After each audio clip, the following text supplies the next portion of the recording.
மனசாட்சி உள்ள மக்களாட்சி. என்னடா இவன் வந்ததுல இருந்து கேள்வியா கேக்குறான், இவன் வந்தா என்ன செய்வான்னு கேக்குறீங்க. அதானே தீர்வை நோக்கி போறதும் தீர்வை காண்றதும் மட்டும்தான் நம்ம டிவிக்கோட லட்சியமே.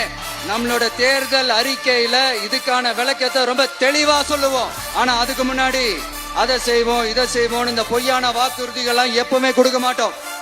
எது நடைக்கு சாத்தியமோ எது உண்மையோ அதை மட்டும்தான் கொடுப்போம். ஆனா அட் த சேம் டைம் மருத்துவம், குடிநீர், ரேஷன், கல்வி, அடிப்படை சாலை வசதி, மின்சாரம், இந்த மாதிரி அடிப்படை விஷயங்கள்ல நோ காம்ப்ரமைஸ்.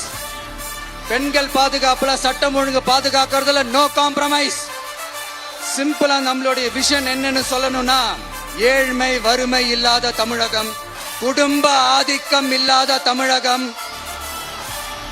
ஊழல் இல்லாத தமிழகம், உண்மையான மக்களாட்சி, மனசாட்சி உள்ள மக்களாட்சி.